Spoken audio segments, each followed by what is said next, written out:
domingo, disculpen, sábado, sepan entender. Bueno, arrancamos con la última jornada de charlas. Vamos a tener la presencia de Franco Amatí, que me está esperando ahí. Así que, bueno, en la parte de preguntas voy a estar yo. Me llaman a mí con el micrófono. La tecnología blockchain surgió como base operativa de Bitcoin, pero sus posibilidades como base de datos, pública, distribuida e inmutable, permiten variedad de usos no monetarios.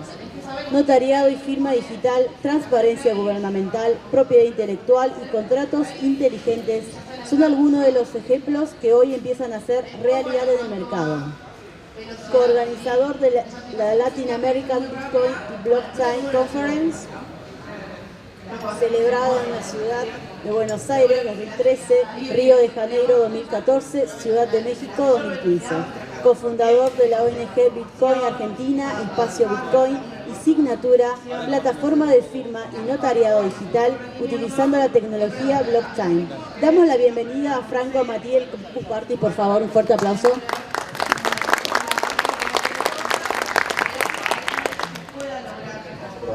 Hola, hola. Hola, ¿cómo están? Bueno, más gente de lo que esperaba para un sábado a la mañana. Dije, bueno, un sábado a las 10 de la mañana no va a haber nadie acá. Voy a estar solo. Pero bueno, bien. Bueno, para empezar, les pregunto a ustedes cuántos escucharon hablar de Bitcoin. Primero, que me levanten la mano. Todos, porque digamos sí, todos. ¿Y cuántos hablaron hablar alguna vez de blockchain? La mitad, ok, mucho menos.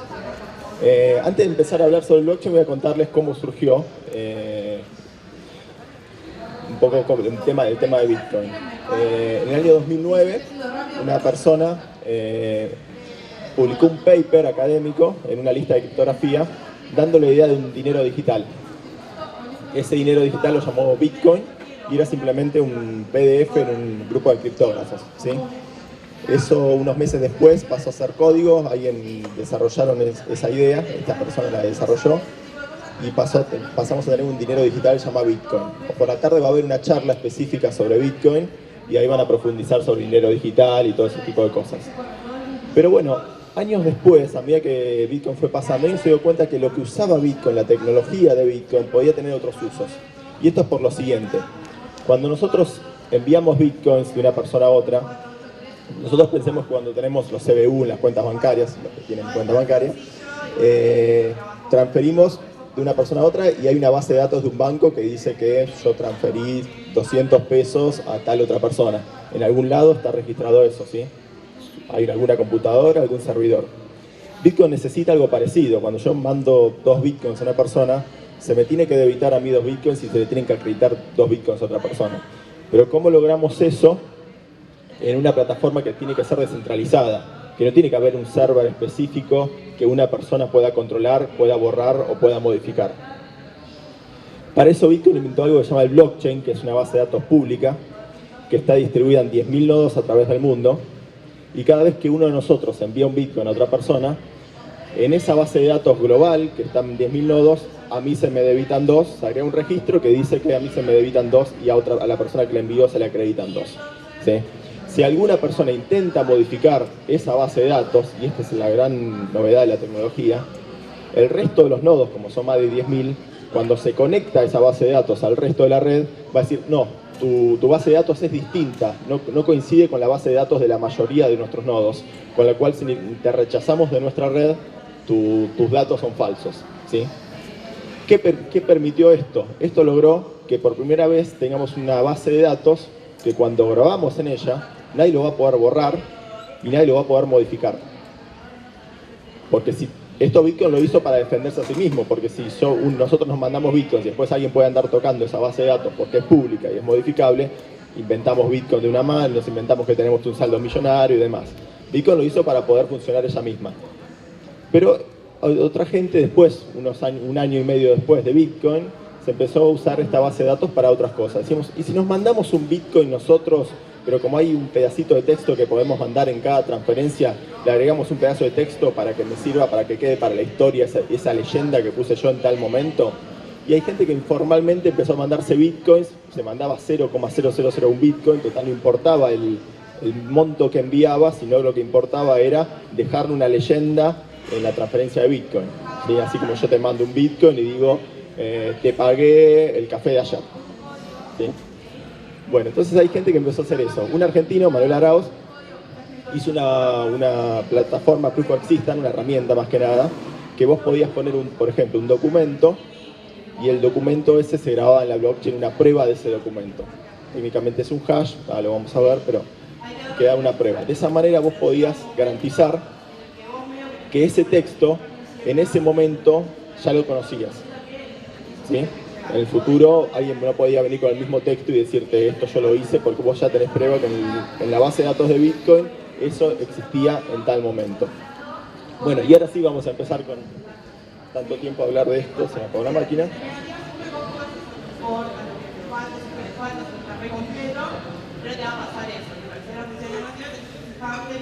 Bueno, y la red de Bitcoin tiene constantemente nuevas transacciones. La mayoría de ellas son monetarias, ¿sí? Gente que está enviando un Bitcoin a otra persona. Pero algunas de estas transacciones que estamos viendo acá en tiempo real, están sucediendo ahora, tal vez son gente que está en realidad grabando datos en esta base de datos porque quiere que ese dato quede para la posteridad. ¿Sí? Un documento, alguna idea o algo que quiera proteger, ¿sí? Que no se pierda nunca.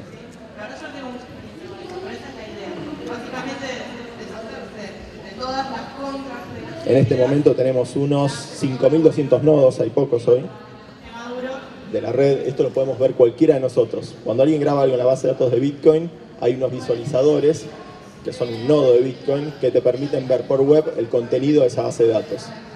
La mayoría de las cosas que vemos ahí no sirven de nada porque vamos a ver que la dirección 134 no sé cuánto le mandó 2 Bitcoin a la dirección tal otra. O sea, no vemos quién me envió dinero a quién, pero vemos que hay una transferencia. Y así con los datos que no vemos.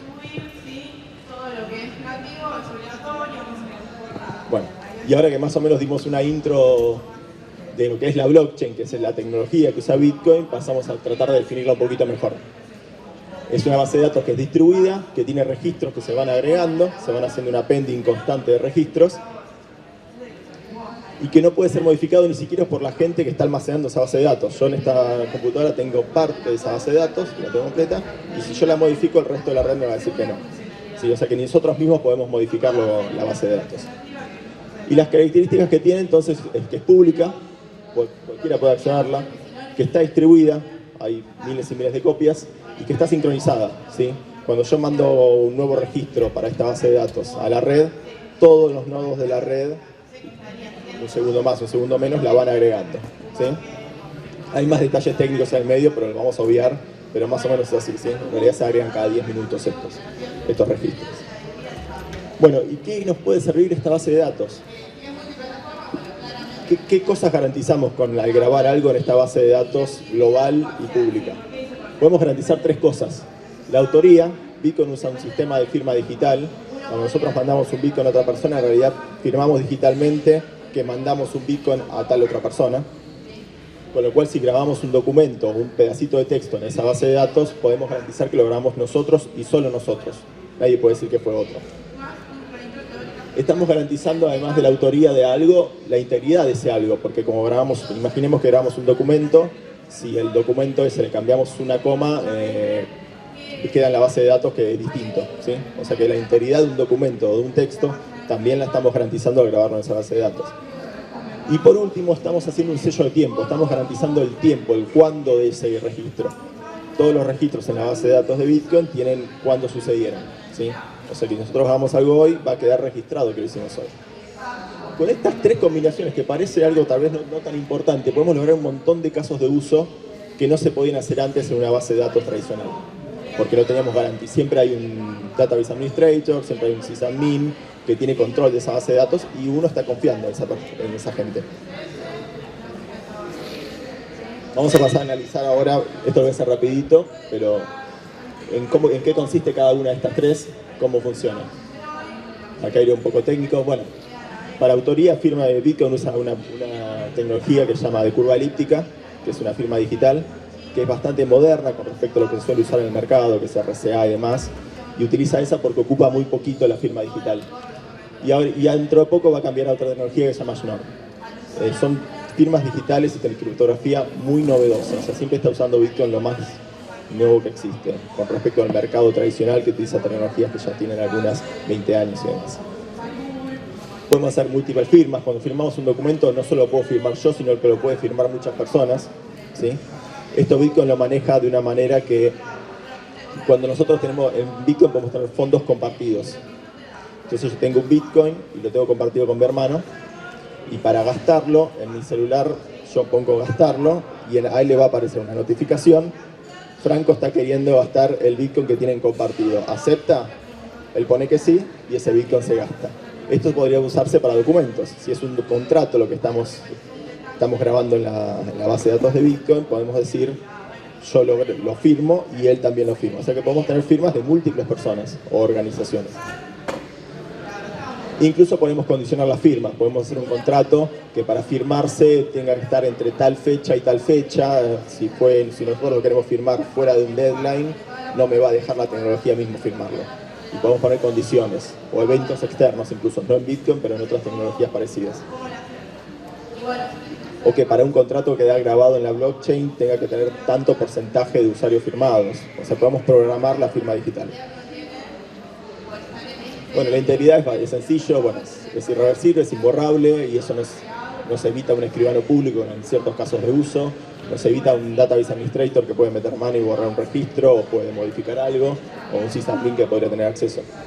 Y nos evita un problema de, no sé, un data center que tiene un terremoto o algo y se daña todo, incluso los backups, cualquier cosa. Eso no va a pasar hoy en día con Amazon y demás, pero bueno. Y después tenemos el tiempo de las tres cosas que garantiza. Actualmente no había forma en la tecnología de firma digital o en la tecnología en sí misma de garantizar que algo pasó en un momento. Hasta Bitcoin lo que se usaba era, en el mundo son unas entidades que dan unos certificados de timestamping, se le dice, que te garantizan que tal cosa pasó en tal momento. Pero siempre hay una persona que está diciendo esto fue en tal momento. ¿Sí? No hay una forma que decías, si nosotros dos personas quieren grabar algo en algún lugar, siempre necesitan un tercero que dice, sí, esto pasó tal. Llamamos a un escribano y dice, sí, en el tal día de la fecha, Juan y Mario firmaron un documento. Pero siempre necesitamos una persona que está diciendo cuándo fue eso. ¿Sí? A veces se saca una foto de un diario y esas cosas, pero eso no te dice el momento exacto tampoco. Bueno, con Bitcoin se logró una tecnología que te permita decir cuándo pasan las cosas digitalmente. Y acá vemos casos de uso. ¿Qué pasaría si tuviéramos a nuestra disposición una especie de escribano digital a muy bajo costo que certifique cualquier documentación? Tal vez en una empresa que habría cosas que si las podemos garantizar por escribano a 10 centavitos de peso o a 2 pesos, tal vez las empezamos a garantizar. Tal vez hoy en día no lo hacemos porque un escribano es caro y preferimos evitar el conflicto y bueno, si algún día hay un problema legal, y bueno, trataremos de demostrarlo. Y si hoy en día tenemos una tecnología que toda nuestra documentación, ya sea pólizas de seguro, lo que sea, podemos garantizar que fueron así, que fueron firmadas por las partes, que cuando se firmó y que el contenido nadie le cambió ni una coma, también lo podremos empezar a usar masivamente en volumen para un montón de documentos. Y un juez no nos pueda decir, ah, no, pero esto está grabado en la base de datos de ustedes y en la base de datos de ustedes tienen el control, entonces esto no es válido para el caso porque la gente del sistema de ustedes toca todo. ¿Sí? ¿Y eso qué nos da? ¿A qué casos de uso podemos imaginar? Firma de contratos, integridad de datos, de backups, licitaciones públicas, transparencia gubernamental, ahora lo vamos a ver. Propiedad intelectual, tengo una idea y quiero garantizar que no la registré, no me acuerdo cómo se llama, Linti, no sé. No la registré, pero quiero tener una prueba de que es mía. Autenticidad de diplomas, acceso a controles de acceso, workflow de autorización. Vamos a ver uno por uno ahora. Este es un ejemplo muy básico, tal vez no es práctico en la vida real, porque siempre hay cámaras y demás, pero las filmaciones en las cámaras también a veces desaparecen y es fácil para entender el potencial. Cuando alguien ingresa a un data center o una bóveda, siempre hay un registro de quiénes personas ingresaron, pero ese registro va de nuevo, va a una base de datos que tiene alguien la controla, y si vos sos amigo del que la controla, le puedes decir, y mirá, borrame que yo ayer entré a tal hora porque no quiero que mi acceso al data center o la bóveda quede registrado. Y lo cierto es que se puede hacer. Hay formas de dar integridad a las bases de datos con hashes y demás, y con criptografía, pero aún así podemos reemplazar todo el historial y podemos rehacer todo. O sea que no hay forma de tener grandes riesgos de eso. Bueno, si los registros de un data center, de una bóveda, se van registrando en esta base de datos, lo cierto es que no hay forma de que nadie la vaya a modificar.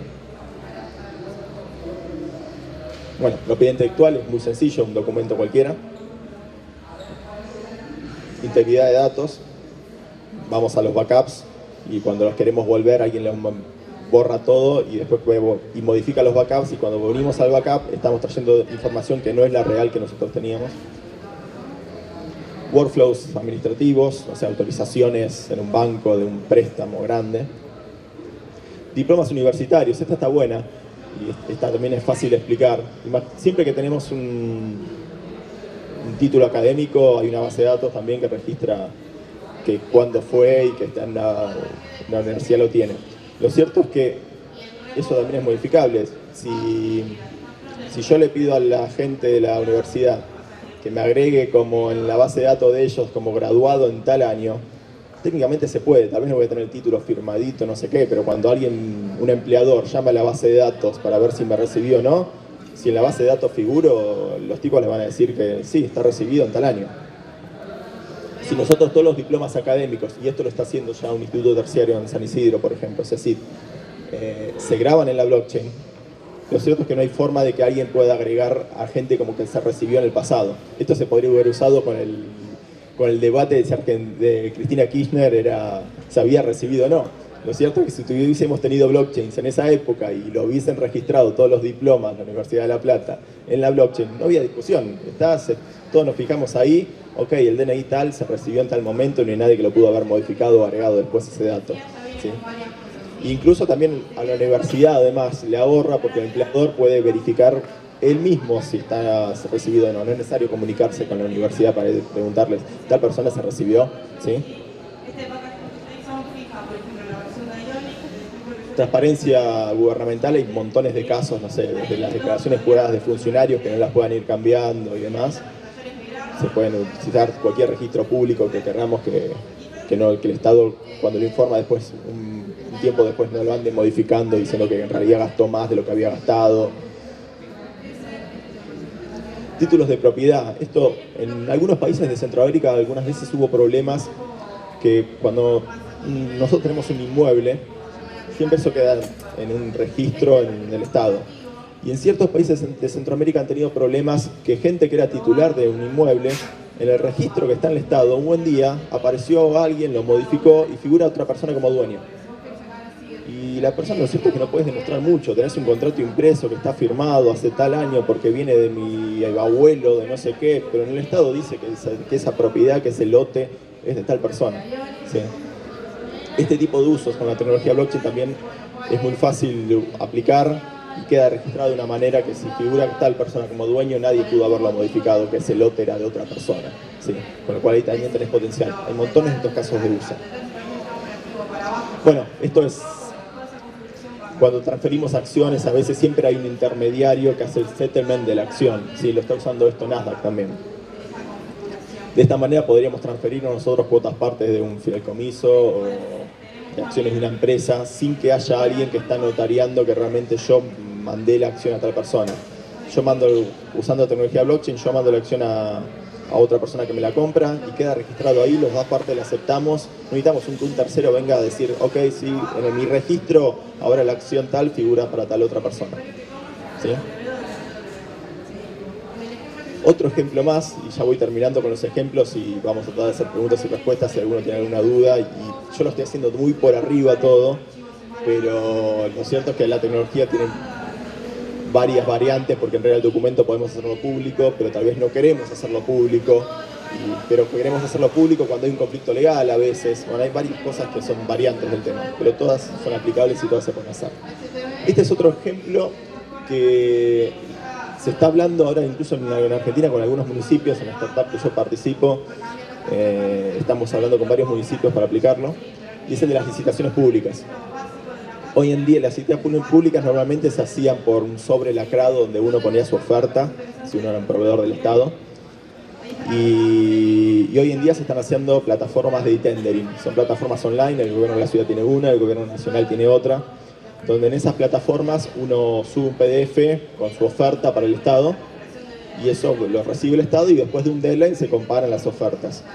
Pero eso tiene un montón de riesgos. La gente que está de sistemas del gobierno puede avisarle tal vez cuando nosotros mandamos nuestra oferta a un competidor nuestro que yo oferté tanto y que decirle ofertá un poquito más y se la vas a ganar a este tipo, ¿sí? O puede modificar las ofertas de una persona. Si yo mandé una oferta y está en una base de datos, lo cierto es que esa base de datos la puede modificar la persona de sistemas, cambia mi oferta cuando vemos que para ganarla y registra otra. Lo cierto es que la tecnología blockchain te pide hacer eso. Si las ofertas las almacenamos cifradas en la blockchain, después del deadline se dan las contraseñas, estoy haciéndolo muy básico el ejemplo, pero en realidad es más complejo. Lo cierto es que ese tipo de fraude se mitiga completamente y es imposible. Va a haber otro tipo de fraudes como las licitaciones a medida y siempre hay otras cosas para encontrarle la vuelta, pero varios de los riesgos ya se mitigan, ¿sí?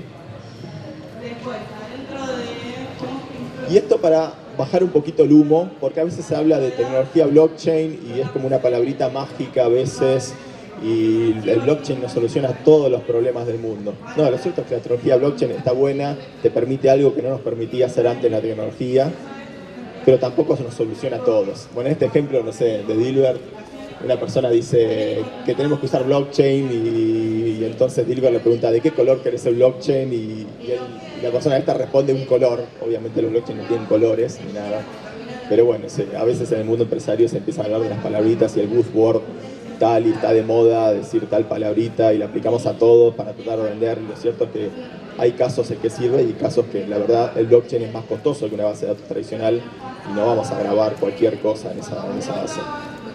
De hecho, acá una persona hizo un diagrama de flujo que está bastante bueno, que dice en qué casos necesitamos un blockchain. Y empieza con, ¿necesitas una base de datos? Si es no, ok, no necesitas un blockchain. Si necesitas una base de datos, entonces preguntamos, ¿necesitamos que mucha gente pueda accederla? Si la respuesta es no, entonces no necesitas un blockchain. Si la respuesta es sí, sigamos. ¿Tienen confianza todas las partes que manejan la base de datos o almacenan esa base de datos en la consulta entre sí mismos? Si la respuesta es que tienen confianza entre sí mismos, no necesitan un blockchain, usen un SQL Server, un Postgres o lo que sea. No confían en sí entre ellos, pueden usar un blockchain.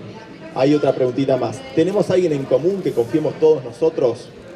Y de esa manera podemos usar una base de datos tradicional. Si la respuesta nuevamente es no, ahí sí blockchain puede ser una alternativa que puede servir a ese caso de uso, ¿sí? Pero va a ser más costoso que una base de datos tradicional. Bueno, y con eso más o menos quería dar el panorama de qué es blockchain y cómo se puede usar y qué casos de uso hay. Y bueno, ahora quería abrir a preguntas y respuestas, a ver si alguno tiene una duda, si se imagina algún caso de uso y quiere consultar si se puede aplicar o no.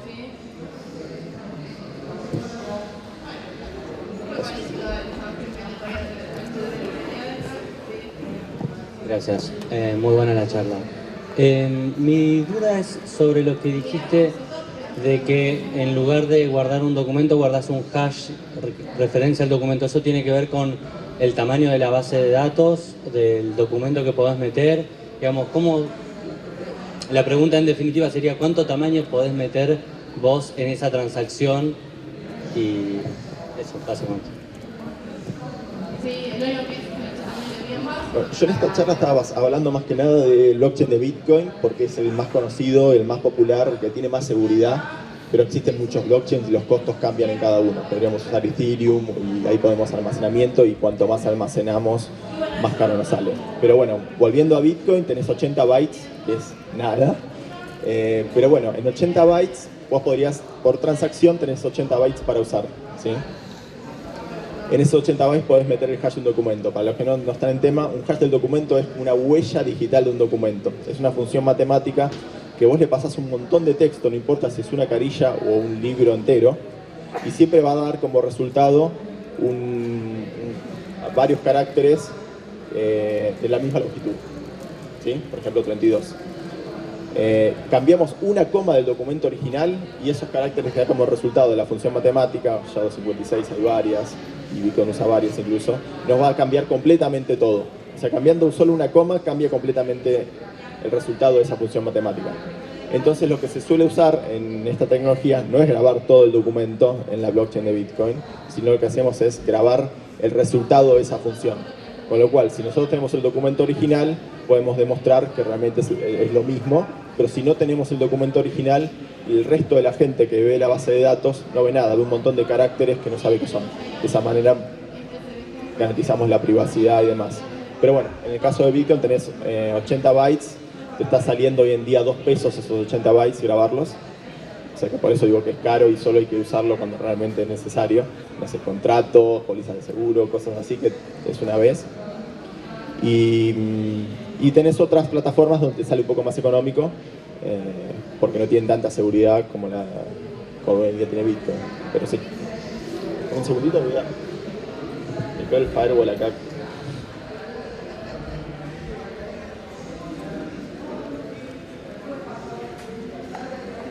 Una cosita que voy a mostrar. Por ejemplo, esta es una forma de visualizar hoy en día la red de Bitcoin. Y nos está mostrando, todos estos son packs de registros y en este momento hay, dice 5.000 creo, ¿no? Hay 5.000 registros que se están tratando de grabar en esta base de datos. Y en los próximos 10 minutos esos 5.000 registros, o parte de esos, porque no van a entrar los 5.000, se van a grabar en esa base de datos. Muchos pueden ser documentos como estos. ¿Sí?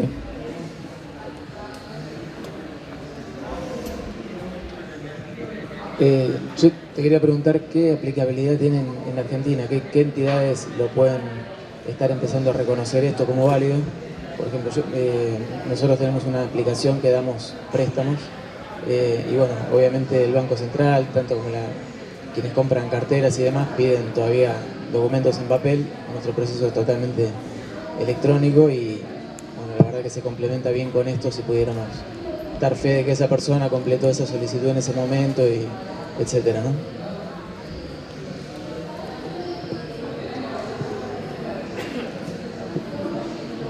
Primero, más allá de lo legal, quería aclarar, la tecnología esta funciona y es así. O sea, si vos tenés un conflicto legal, no hay perito informático que pueda llamar a un juez que va a negar esto, porque sería un papelón para el perito informático y toda la carrera queda arruinada de él, porque lo cierto es que la tecnología funciona y es así.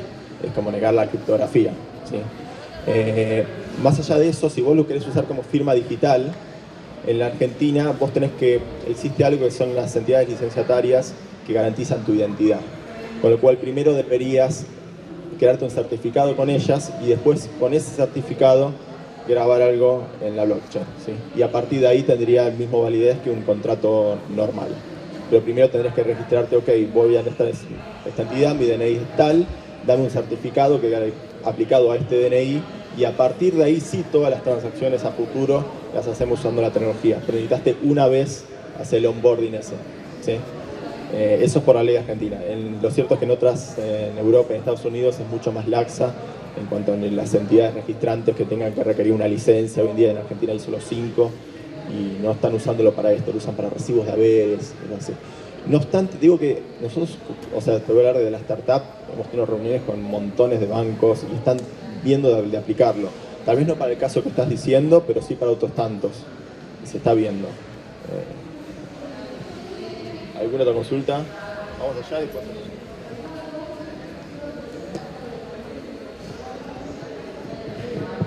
Siguiendo con esto que decían de la autoridad. En el caso de que yo, por ejemplo, yo y instituciones compren certificados digitales a autoridades certificantes argentinas, ¿qué extra me da? Porque yo, por ejemplo, puedo firmar un documento con una firma que también tiene un timestamp, tiene todos los datos asociados a tal documento. ¿Qué extra me da blockchain? No sé, mejor que esto, digamos, que la tecnología actual, digamos. Bueno, te da varias cosas. Por ejemplo, en el timestamp, hoy no hay forma en Argentina, no tenés entidades certificantes, tenés de identidad, pero no de timestamping, ¿sí? O sea que no tenés fecha cierta por medio de un certificado en Argentina. Puedes usar un certificado de afuera que te diga VeriSign o alguna de esas. Lo cierto es que estás confiando en VeriSign Está bien, vas a decir no va a pasar nada por el VeriSign y demás, pero hay una confianza. Blockchain te da lo mismo sin esa confianza. No sé legalmente si un juez podría ponerse a cuestionar esta empresa VeriSign quién es, y no los conozco, no voy a tomar como fecha cierta la que me están dando ellos. Lo cierto es que la de blockchain es superior. No estás dependiendo de nadie. No hay alguien que está diciendo yo garantizo que estas 2 personas tuvieron este documento en este momento. Ese por un lado, lo de la fecha. Por otro lado, la firma digital. Yo y vos firmamos un documento, lo firmamos digitalmente. Esa firma la estamos grabando en algún lado. Con lo cual podemos modificarla también. O sea, grabamos una base de datos y se modifica. En el caso de licitaciones, yo lo había pensado la otra vez, justamente, porque vos podés grabar las licitaciones, las ofertas de licitación, las firmás y se mandan y se graban en la base de datos del gobierno. Pero lo cierto es que puedo firmarte un montón de esos documentos, puedo firmarte un montón de ofertas con distintos montos, las firmamos todas tienen un timestamping válido, porque es el timestamping real de ese momento, y después el Database Administrator, al final de la licitación, cuando viene el deadline, vemos cuál combinaba y ponemos la firma en la base de datos, la que nos convenía que quede. ¿Sí?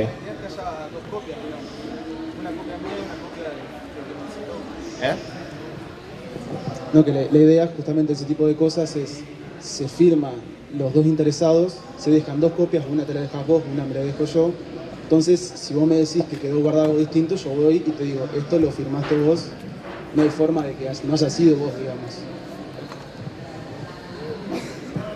En el caso de licitaciones esto igual no te sirve, porque la parte que estás firmando puede ser la misma que está recibiendo. No están firmando el resto de la gente que está licitando. O sea que el resto de la gente que está licitando no tiene esa información. Sos vos con el gobierno nada más.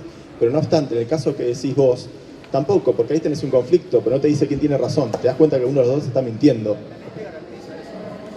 Perdón, el micrófono no escucha. No quiero hacerlo muy largo, pero la ley te garantiza justamente que si es una firma digital de una autoridad certificante argentina, yo pueda ir y hacer un juicio, lo que corresponda, con respecto a lo que vos me firmaste a mí, digamos.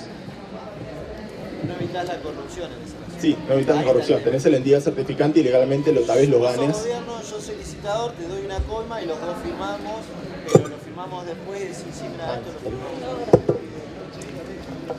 Pero en el blockchain se firma y se graba en la base de datos en ese momento, yo no lo puedes alterar 30 días después. Por lo que entiendo yo. Si yo con el blockchain lo firmo hoy, en 30 días se abre la licitación, yo en 30 días no voy a poder cambiar eso que yo firmé. Perdón. Yo igual no entiendo, es lo que estoy tratando de entender, así también entiendo como pienso. Si yo lo firmo hoy con blockchain, en 30 días cuando se abre la licitación ya no lo puedo cambiar por más que le coimé al gobierno y el gobierno a mí. En cambio, con la firma digital, los únicos tenedores de los certificados privados somos yo, el que te voy a pagar una coima, y vos, gobierno, que vas a recibir mi coima. O sea, entonces podemos firmar ese documento recién cuando se abre la licitación y decir los dos, no, sí, lo hicimos hace 30 días, porque no hay time stamping, solamente firmas. Hay firma con time stamping, por las dudas. Pero igual está bueno no entre 2 personas, te necesitas justamente un tercero. Sí, y en ese caso, en el tercero, digamos, ya mucho menos probable, también lo podrías estar coimando. Igualmente me aclaraste porque si yo soy un tercero que estoy interesado en esa firma de alguien más, de un gobierno y una empresa, supongamos, yo puedo certificarlo con blockchain. Ahí me sirvió, digamos, la aclaración. Gracias. Una pregunta ya que estamos. ¿Qué tan complejo para una empresa de software puede hacer, usando toda esta plataforma que es OpenSUR, armar su propia plataforma de blockchain? En el caso de que un cliente, tal vez por no entender tampoco exactamente cómo funciona el blockchain, dice no, yo quiero esta tecnología, me sirve, pero no quiero usar un blockchain público. Quiero que vos armes una infra y vemos después cómo replicamos la información. Ahorita me voy a matar los organizadores porque estamos haciendo todo informal así, y la verdad que a mí me encanta que sea así, pero bueno, está bueno que sea así. Una cosa es armar tu propio blockchain y otra usar un blockchain que ya existe. Para usar un blockchain que ya existe tenés librerías y tenés, no sé, no quiero promocionar, pero no sé, en nuestra startup lo que hacemos es le damos una librería y una API a un banco o a cualquier institución para que use fácilmente. Porque vos pensás que cada vez que queremos grabar algo en la blockchain necesitamos tener bitcoins para grabar. Mandamos 0,0, pagamos una fee a los mineros. Yo no quise explicar internamente cómo funciona Bitcoin, pero hay todo un tema de minería, hay un montón de cosas más. pero lo cierto es que es complejo. Entonces lo que hacemos y lo que se suele hacer es se usa una librería y no manejas directo la blockchain. Y si querés ir más arriba, como en nuestro caso, directamente usamos una API paga y empezamos a... No quiero andar comprando bitcoins para grabar. Un banco lo que menos quiere hacer es tocar bitcoins. Así que quiero usar la blockchain, pero a bitcoin no, yo no existe para mí, te va a decir el banco. Así que bueno, vos le das eso, le grabás todo a él con su propia clave privada, que client-side se grabe todo, que lo firme client-side y se mande la transacción firmada, pero los bitcoins los pusiste vos y lo manejaste vos en la API. ¿Sí? Y después, todo tu propio blockchain. Lo cierto es que podés hacerlo, pero tiene que ser confiable. Si es un blockchain que lo tenés vos, tu nodo, y el nodo de tu vecino y el nodo de tu empresa, el juez te va a decir esto qué es. O sea, sí, lo manejas vos los nodos, son 3 nodos. Acá tenés 10.000 nodos y tiene una historia desde el año 2009. Después tenés otros blockchains que tienen muchos nodos, pero lo cierto es que tienen poco valor monetario. Entonces tal vez vos, si un blockchain está funcionando bien, pero con $1 millón puedo crear suficientes nodos y mineros para grabar lo que quiero, puedo hacerlo. Lo cierto es que hacerlo eso con Bitcoin no podés directamente. Es una cosa millonaria que deberías hacerlo, y a medida que lo empezás a hacer va a empezar a aumentar el valor y cada vez es imposible. O sea, es la historia y es la cantidad de nodos y es el poder de cálculo que tiene todos esos mineros que tiene la red de Bitcoin, que si vos quisieras duplicarlos te va a ser más rentable. Si vos querés hacer eso, en un momento te va a ser rentable ganar los bitcoins que estás ganando por hacer eso, más que lo que querías hacer originariamente. Si vos querés modificar la red de Bitcoin porque querés modificar un registro, ¿sí? Lo que deberías hacer es poner un montón de mineros a laburar y empezar a reescribir la historia de Bitcoin. Técnicamente se podría, pero en la práctica es imposible. Y estarías millonario en el camino si lo logras hacer, porque te da más plata a los Bitcoin que ganás. Pero ese es otro tema más técnico que no quería llegar al Bitcoin, ¿sí? Me interesaría que expliques un poquito más el mecanismo de protección que con base de datos distribuida, cómo funciona, que realmente lo que se va a grabar en todos estos servidores, digamos, la sincronización, eso es lo que me interesa saber. Ok, eso también es un poquito de funcionamiento de Bitcoin y luego funciona así. Cuando nosotros tenemos una billetera de Bitcoin y mandamos una transacción, esa transacción se envía a la red a través de los nodos y por una red peer-to-peer se empieza a transferir a través de los nodos, ¿sí? Entre esos nodos hay unos nodos que son especiales que se les denominan los mineros, ¿sí? Que son grandes centros de cómputo, están en Georgia, en China, en Islandia. Esos nodos lo que hacen son los nodos que no solo transfieren las transacciones, o los hashes en este caso de documentos, sino que lo que hacen es grabarlas en la base de datos, ¿sí? A cambio de un dinero que se llevan en bitcoins, ¿sí? Cada 10 minutos estos mineros graban en esta base de datos. Todas las transacciones que enviamos nosotros quedan en la red. Nosotros, los que estamos en el tema, decimos la mempool, la memory pool de las transacciones están en la memoria de los nodos, pero todavía no están grabadas en la base de datos, ¿sí?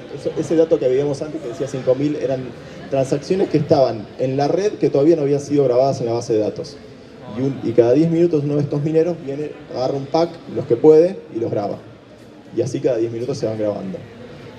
¿Cuál se graba antes que cuál otra? Depende en realidad de la ganancia del minero, porque cada transacción incluye una fee, una comisión para este centro de cómputos distribuido.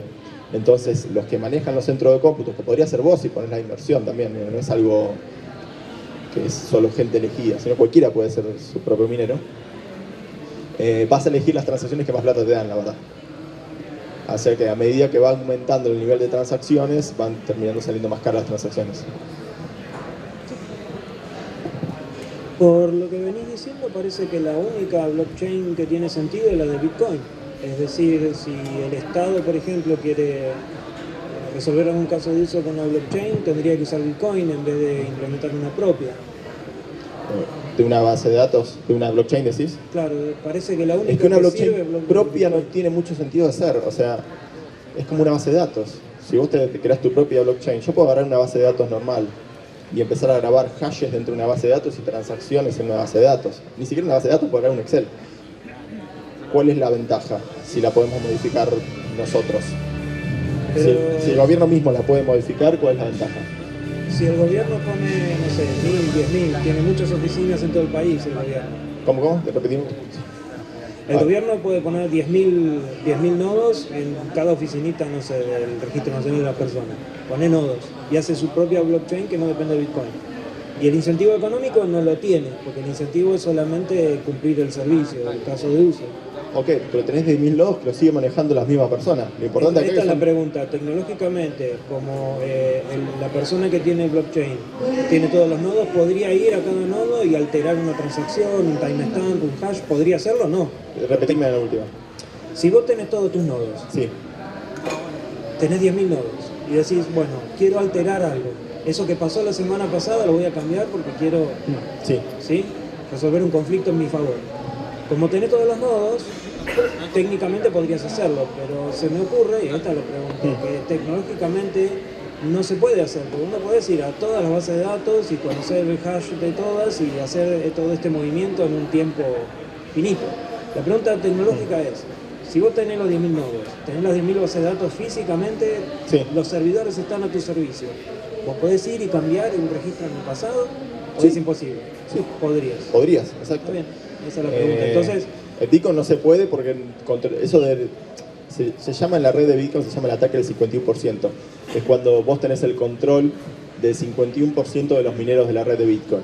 Entonces podés empezar a elegir qué se graba en la blockchain. Eso nunca pasó en la red de Bitcoin, alguna vez se llegó al 40 y pico por ciento de un minero que tenía, pero no era un minero, era un pool de minería. No quiero entrar a nerdearla mal, pero en realidad lo que pasaba, a veces la gente que hace este trabajo se agrupa en pools para trabajar juntos y entonces llegan a bastante porcentaje de que tienen. Hoy en día el que más tiene debe tener un 15, un 20, pero no es él solo, sino que son mucha gente, y cuando se llega a acercar al 50%, lo que pasa es que muchos se cambian de otro pool para que eso no pase.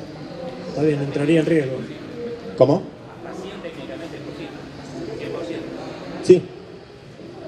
Te iba a decir otra cosa. ¿Alguna más? Al final la charla era media hora, ¿viste? Que llegué a lunar. ¿Qué tal? Buenos días. Una consulta, justamente esto, relacionado con esto, el tema del fraude.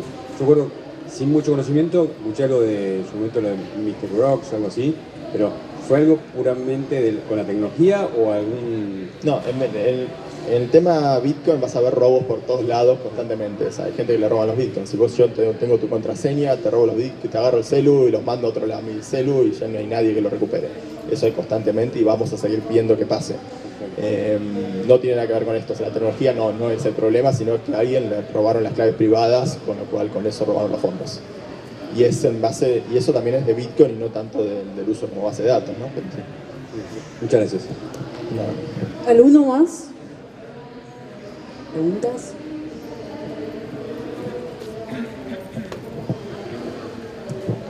Hola, ¿qué tal? ¿Cómo estás? Mi pregunta es con respecto al tema del hacking. O sea, porque vos dijiste que, por ejemplo, con la red esta, vos no podés ir a los servidores directamente y empezar a toquetear el registro. Pero con el tema de hackeo, ¿cómo es? O sea, por ejemplo, porque alguien podría hacerse pasar, yo podría hacer figurar que estoy filmando desde otro lado y en realidad no estoy ahí. Ok, la firma digital no es de otro lado o no, sino si vos tenés la clave privada o no. Si vos tenés la clave privada para firmar desde tal dirección de Bitcoin, vas a poder hacerlo. Si no tenés mi clave, no lo vas a poder hacer. Las direcciones de Bitcoin en sí es clave pública y privada estándar. En realidad las direcciones son un hash de una clave pública. Si vos no tenés la clave no puedes hacerlo, no importa dónde estés. No sé si entendí igual. Sí. Claro. Vos das las claves privadas. Si no tenés la clave privada para grabar a mi nombre, ya sea para mover bitcoins o ya sea para crear un documento, un pedacito de texto en la blockchain, vas a grabarlo con tu nombre o tu clave privada, ¿sí? Claro. Pero no hay forma. Y otra pregunta más. Con respecto al tema de propiedad intelectual, vos tenés algo que querés registrar, por ejemplo, pero tenés un tema de confidencialidad con eso. ¿Qué pasa ahí? O sea, por ejemplo, no sé, estás filmando una película o estás en un proyecto y... ¿Qué pasa? Se aplica lo que habíamos dicho al principio en las primeras preguntas, porque vos grabás, podés hacer... Primero podrías grabar En el caso que estás imaginando vos, podrías grabar el documento cifrado y después das la clave después. Pero en realidad lo que grabamos no es el documento, sino un hash del documento. Grabar el documento entero sería muy caro. Podríamos, porque son 80 bytes por transacción. Queramos un montón de transacciones, nos va a costar caro, pero grabamos un documento entero. Se podría. Pero lo cierto es que vos en ese caso lo que te conviene es hacer un hash del documento, grabar ese hash y guardarte el documento. Si algún día alguien te dice que vos no sabías esa idea, vos sacás el documento y dices, mira, en la lucha de Bitcoin hace un año, vos agarrás este documento que tengo, procesalo con esta función matemática, vas a ver que te da lo mismo que está en la blockchain de Bitcoin hace un año. Eso es prueba irrefutable, no repudiable, de que vos tenías la idea. Claro. Gracias. Nada. ¿Alguno?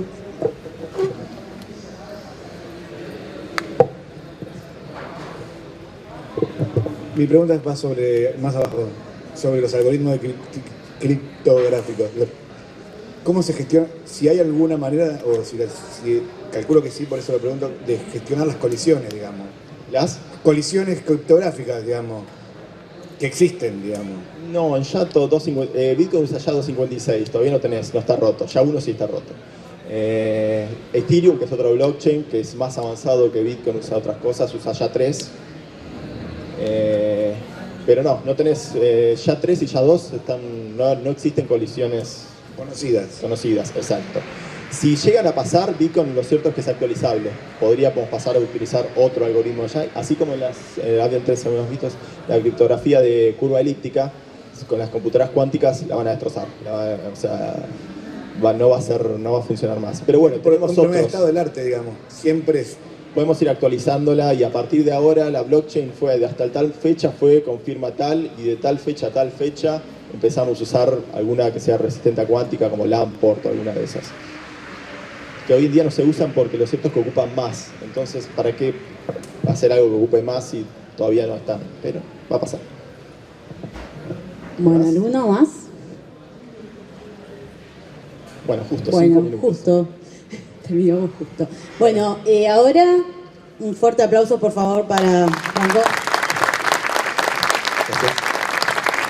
A continuación viene la charla de Leandro Monk, software libre en el mundo real. En 5 minutos arrancamos.